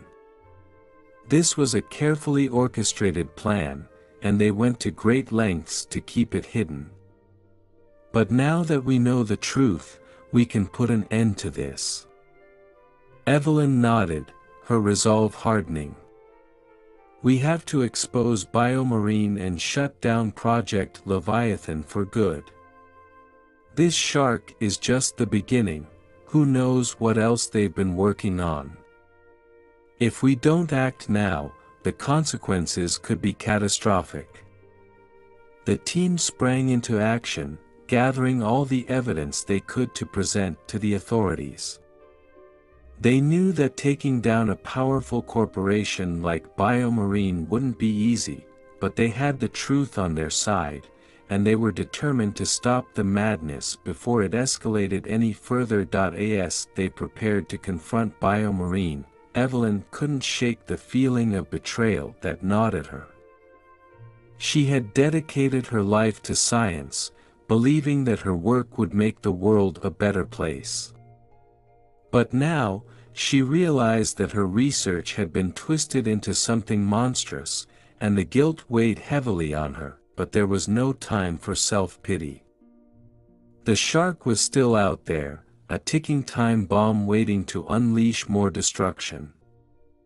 And now that they knew the truth, they had the means to stop it. As Evelyn and the team moved forward with their plan, she steeled herself for the battle ahead. They were up against forces far greater than they had anticipated, but she was determined to see it through to the end, for her family. For Paris. For the world. The night was eerily quiet as Evelyn and her team stood on the banks of the Seine, the river's dark waters lapping gently against the concrete. The city had been evacuated, leaving the streets empty and abandoned. The once vibrant Paris was now a ghost town, its landmarks shrouded in an ominous silence. All eyes were on the river, where the monstrous shark lurked beneath the surface, waiting. Evelyn's heart pounded in her chest as she adjusted the straps of her wetsuit. The plan they had devised was daring, perhaps even reckless, but it was the only way to end the threat once and for all. They had managed to rig the Seine with a series of powerful underwater explosives, strategically placed to trap the shark in a narrow section of the river. It was a desperate gamble, but they had no other choice. Are you ready? Mark asked, his voice tense as he checked his equipment one last time. Evelyn nodded, her eyes fixed on the water. As ready as I'll ever be. We need to draw it out, get it into position. Once it's in the kill zone, we detonate the charges. And if it doesn't take the bait? Mark asked, voicing the fear that had been gnawing at them all. Then we'll have to improvise, Evelyn replied, steeling herself. But we can't afford to let it escape. Not this time. The team moved into position, their breaths visible in the cool night air. The tension was palpable, each second stretching into an eternity as they waited for the shark to make its move. The river was calm, the surface reflecting the lights of the city's bridges, but they all knew what lay beneath, an apex predator with an insatiable hunger. Suddenly, the water rippled, and a massive shadow passed beneath the surface. Evelyn's heart skipped a beat as she saw the fin slice through the water, heading straight for their position. "It's coming," one of the team members shouted, his voice tinged with panic. "Hold your ground." Evelyn commanded, her voice steady despite the adrenaline coursing through her veins. "Wait until it's in the kill zone." The shark moved with terrifying speed, its massive form cutting through the water like a torpedo. The team watched in horror as it approached, its dark eyes locked onto them. The sheer size of the creature was overwhelming, it dwarfed everything in the river, a nightmare given flesh. "Now!" Evelyn shouted, her voice carrying across the water. "Detonate the charges." Mark hit the detonator, and the night exploded in a deafening roar. The water erupted in a cascade of foam and debris as the charges went off, sending shockwaves through the river. The explosion was massive, a towering column of water and fire that lit up the night sky. For a moment, there was nothing but chaos. The ground shook, and the air was filled with the acrid smell of smoke and burning fuel. Evelyn held her breath, her eyes locked on the river as the water began to settle. Had they done it? Had they finally killed the beast? But as the smoke cleared, her heart sank. The shark was still there, emerging from the churning waters, wounded but very much alive. Its massive body bore the scars of the explosion, but it was far from defeated. If anything, the attack had only made it angrier. "It's still alive," Mark shouted, his voice filled with disbelief. Evelyn's mind raced as she tried to think of a new plan. The explosives had failed to kill the shark, and now it was more dangerous than ever. They had one last chance, one final, desperate gamble. "We need to lure it into the shallows," Evelyn said, her voice grim. "It's too big to maneuver there. We can trap it and finish the job." Mark looked at her, his face pale. "Are you sure about this?" "It's our only option," Evelyn replied. "We need to end this, now." The team quickly regrouped, their fear replaced by determination. They knew the odds were against them, but they had come too far to turn back now.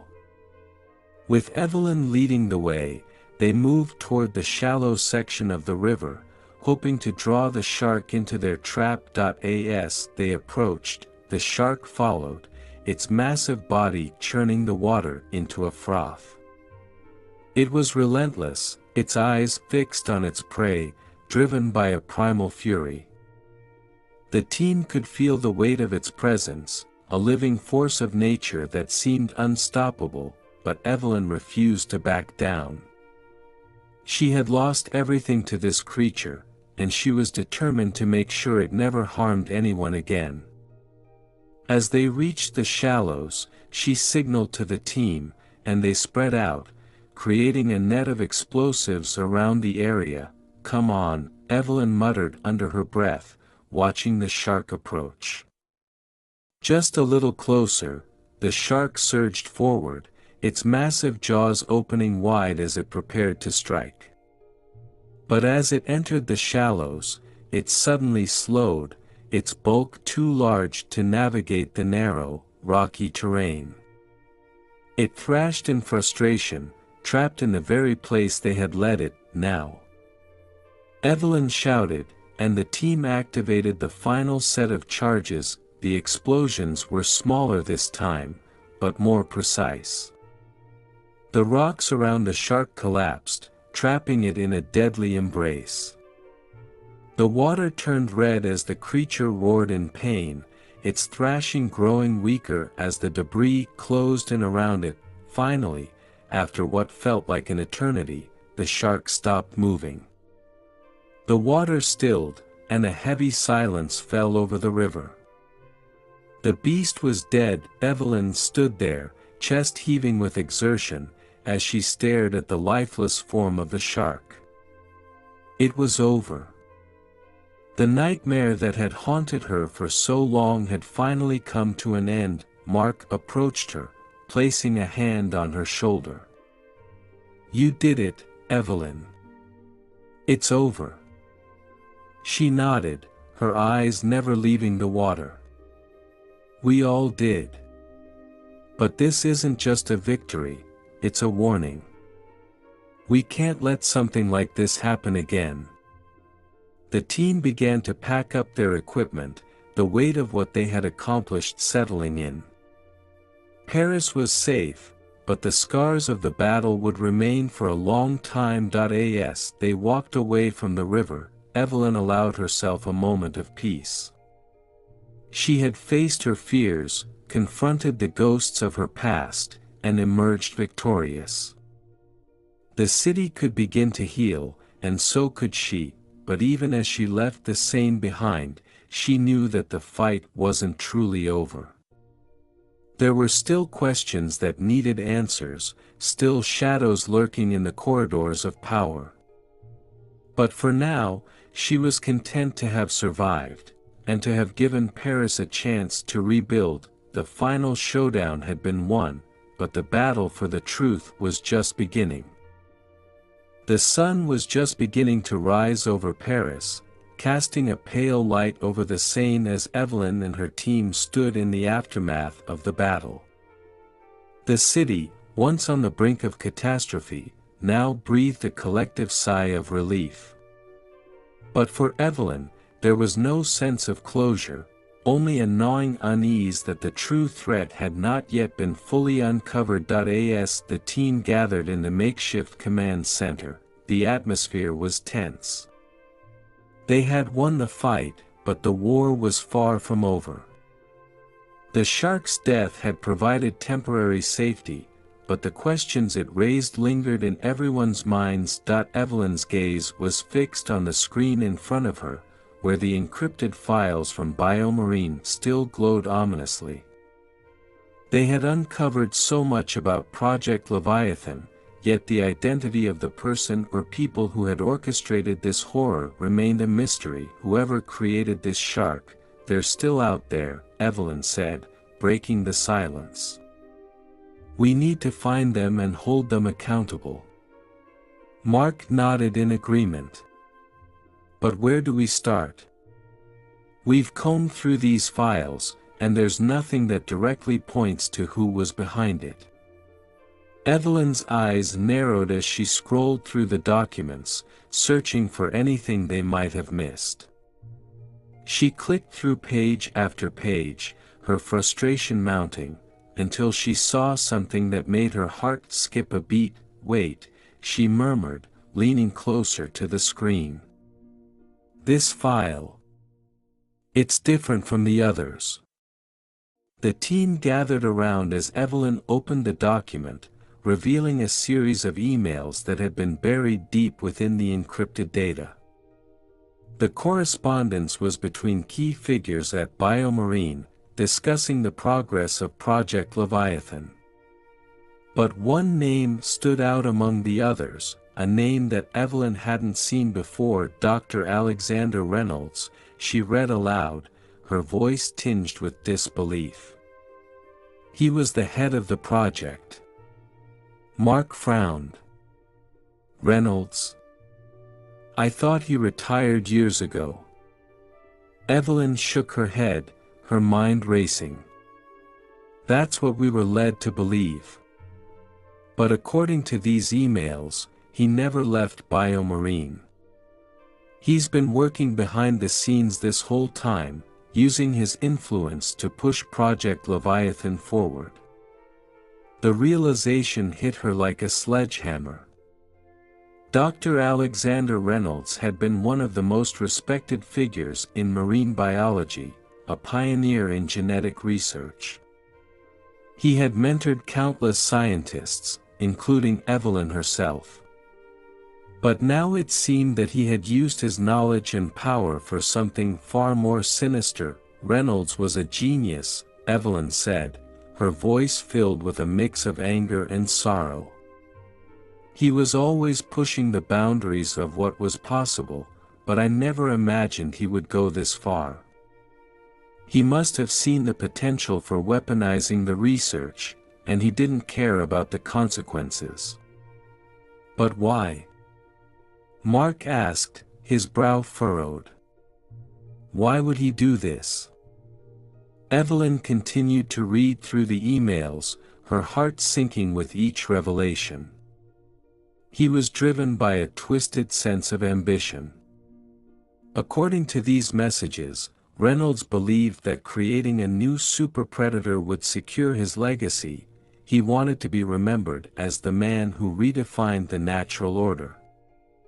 And he was willing to sacrifice anything, even human lives, to achieve that goal.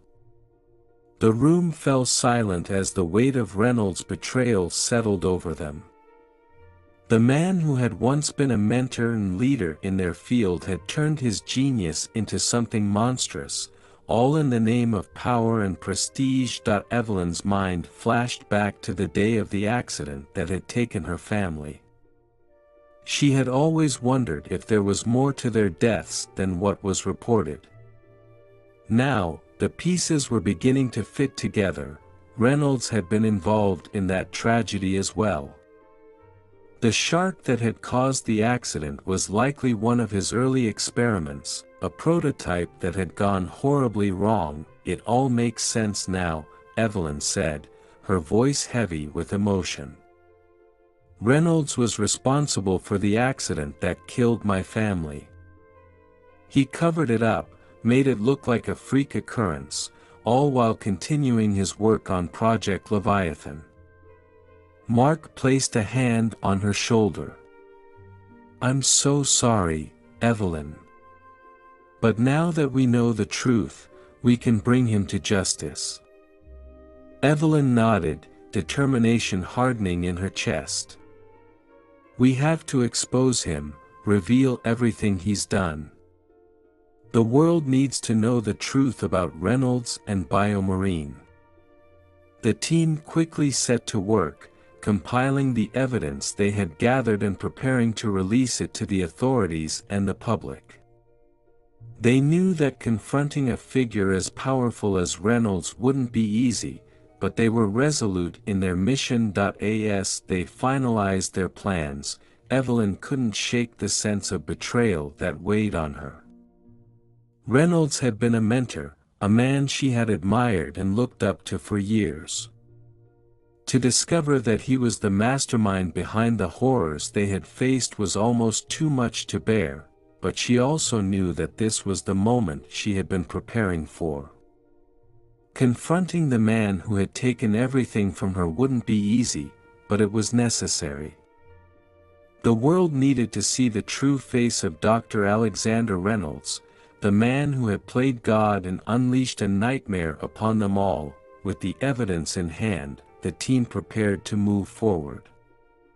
The battle against the shark had been won, but the fight for justice was just beginning. And Evelyn was ready to face it head-on, determined to ensure that Reynolds would never again have the chance to harm another soul. The truth had finally emerged, and there was no turning back.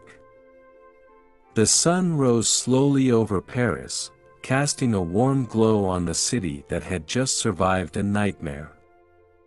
The Seine, now calm and serene, seemed almost indifferent to the horrors that had played out in its depths. For Evelyn, the tranquility of the morning was a stark contrast to the turmoil that had defined her life for so long. Standing on a bridge overlooking the river, Evelyn took a deep breath, letting the cool morning air fill her lungs. The final confrontation with the shark had taken everything out of her, physically, emotionally, and mentally. But now, as the city began to wake up and life slowly returned to normal, she felt a sense of peace that had eluded her for years. The night before had been a whirlwind of activity. After discovering Dr. Alexander Reynolds' role in the creation of the monstrous shark and the death of her family, Evelyn and her team had moved quickly to expose the truth. The evidence they had gathered was damning, and within hours, the story had broken across the world. News outlets were ablaze with reports of the rogue scientist who had played God, and the devastating consequences of his actions. Reynolds had been arrested at his private estate, where he had been hiding out, believing himself untouchable. The once respected scientist now faced charges that would likely see him spend the rest of his life behind bars. The world had been shocked by the revelations, and there was a palpable sense of outrage at the betrayal of trust from a man who had been seen as a pioneer in his field. But for Evelyn, the public's reaction was secondary. What mattered most was that justice had finally been served. Reynolds had been unmasked, and the truth about his experiments had come to light. The nightmares that had haunted her since the day of the accident that claimed her family had finally begun to fade. She had confronted the man responsible for her pain, and in doing so, had started to heal. As she gazed out over the Seine, Evelyn reflected on the journey that had brought her to this moment. She had faced unimaginable horrors, both in the form of the shark and the memories of her family's tragic death. But in the process, she had also rediscovered her strength and purpose. The fight against the shark had been about more than just survival. It had been about reclaiming her life from the shadow of grief. Footsteps approached, and she turned to see Mark walking toward her. His face bore the marks of exhaustion, but there was also a sense of relief in his eyes. He had been with her every step of the way, and now they could finally take a moment to breathe. "How are you holding up?" Mark asked, coming to stand beside her. Evelyn smiled faintly. "Better than I've felt in a long time. It's strange, I thought I would feel emptier after everything that's happened. But instead, I feel like I've finally closed a chapter of my life that's been open for too long." Mark nodded, understanding her sentiment. "You've been through hell, Evelyn. But you came out the other side stronger. And you've saved countless lives in the process." Evelyn looked out over the water, the memory of her family's faces flashing before her eyes. For so long, she had been consumed by guilt and sorrow, blaming herself for not being able to save them. But now, she realized that their deaths were not in vain. She had honored their memory by stopping Reynolds and preventing more innocent lives from being lost. "Thank you, Mark," she said softly. "For everything. I couldn't have done this without you." He shook his head. "You didn't need me, you're the one who made all this happen. But I'm glad I could be here to help." They stood in silence for a moment, watching the city come to life around them. The events of the past few days had left their mark on Paris, but the city was resilient. It would heal, just as Evelyn was beginning to. "I've been thinking," she said after a while, breaking the silence. "Maybe it's time for a change. I've spent so much of my life focused on the past, maybe it's time to look toward the future." Mark raised an eyebrow. "What do you mean?" Evelyn smiled, a genuine warmth in her expression. "I'm not sure yet. But I know that I want to use what I've learned from all this to make a difference. Maybe it's time to start my own research, to help ensure that something like this never happens again. Mark smiled back at her. I think that sounds like a great idea. You've always been a brilliant scientist, Evelyn. But now you've also proven that you're a leader. Whatever you decide to do, I know you'll make a difference. Evelyn nodded, feeling a sense of purpose she hadn't experienced in years. The weight of her grief was still there, but it was no longer a burden, it was a reminder of the strength she had found within herself. She had faced the darkness and emerged into the light, ready to embrace whatever the future held. As she and Mark walked away from the bridge, Evelyn felt a sense of closure that had eluded her for so long. The crisis had been resolved, and with it, the ghosts of her past had finally been laid to rest. The road ahead was uncertain, but she was no longer afraid. She had found redemption, not just for herself, but for the memory of those she had lost. And as the sun continued to rise over Paris, Evelyn knew that she was ready to begin a new chapter, one defined not by loss, but by hope and the promise of a better tomorrow. Several months had passed since the harrowing events that had shaken Paris and nearly brought the world to the brink. The city had recovered from the chaos, its streets bustling with life once more, the Seine flowing peacefully as if the nightmare of the giant shark had been nothing more than a bad dream. But for Dr. Evelyn Carter, the memories were still vivid, though now they held a different kind of weight, a weight that no longer dragged her down, but rather anchored her in a new reality. Evelyn sat on a bench in a quiet park overlooking the Seine, the cool breeze rustling the leaves around her. It was a place she had come to often since the events had unfolded, a spot where she could reflect on everything that had happened and everything she had learned about herself. The sun was setting, casting a warm glow over the river, the golden light shimmering on the water's surface.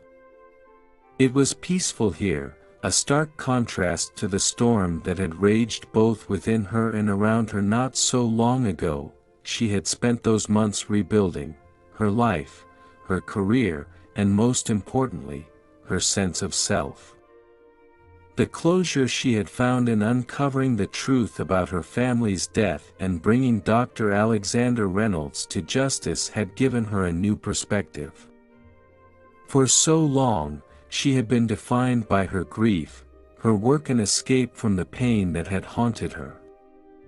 But now, she realized that the events that had transpired had given her the opportunity to redefine herself, to move forward with a clarity and purpose she hadn't known before. Evelyn had taken a step back from the world of academia and research, at least temporarily. She needed time to think, to heal, and to decide what she truly wanted to do with the rest of her life. The work she had done had been important, but it had also been a way to avoid confronting the emotions she had buried deep inside. Now, she was ready to face those emotions head-on, to live a life that wasn't solely focused on the past or the future, but on the present. The investigation into biomarine had led to widespread reforms in the field of genetic research. Governments around the world had taken a closer look at the ethical implications of scientific advancements, and new regulations were put in place to prevent another Project Leviathan from ever seeing the light of day. It was a victory, but for Evelyn, the true victory was much more personal. She had found herself again. In the midst of chaos, she had discovered a strength she didn't know she had, a resilience that had carried her through the darkest moments. And now, as she sat in the quiet of the evening, she felt a sense of peace that had been absent from her life for far too long. Evelyn's thoughts were interrupted by the sound of footsteps approaching. She turned to see Mark walking toward her, a warm smile on his face. He had become more than just a colleague during their ordeal. He had become a true friend, someone who had stood by her side when she needed it most. "Mind if I join you?" he asked, gesturing to the empty space on the bench beside her. "Of course," Evelyn replied with a smile, making room for him to sit. They sat in comfortable silence for a moment, watching the sun dip lower on the horizon. "You look like you found some peace," Mark said after a while, glancing at her. Evelyn nodded.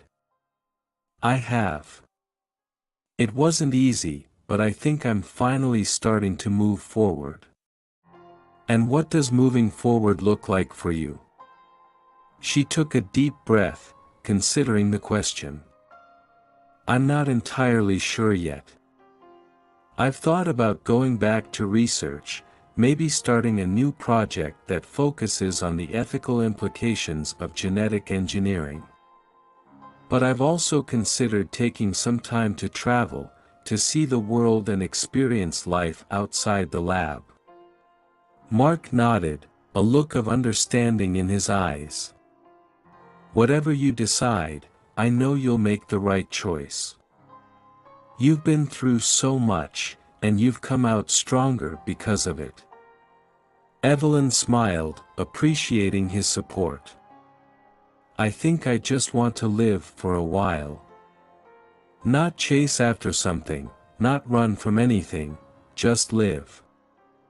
"That sounds like a good plan," Mark said with a grin. "And if you ever need someone to explore the world with, you know where to find me." She laughed softly. "I might just take you up on that." As the last rays of the sun dipped below the horizon, casting the city in a soft twilight, Evelyn felt a sense of contentment she hadn't known in years. The scars of her past would always be there, a part of her story, but they no longer defined her. She was ready to start anew, to embrace whatever the future held, with an open heart and a clear mind. The world had changed, and so had she. And as she sat there, with the Seine flowing calmly before her and a friend by her side, Evelyn knew that this was just the beginning, a new chapter in a life that was finally her own. The night air was cool and refreshing as she and Mark rose from the bench, ready to leave the park and step into whatever the future had in store. And for the first time in a long time, Evelyn was ready to face it with hope, courage, and a sense of peace that a new beginning had dawned, and she was ready to embrace it.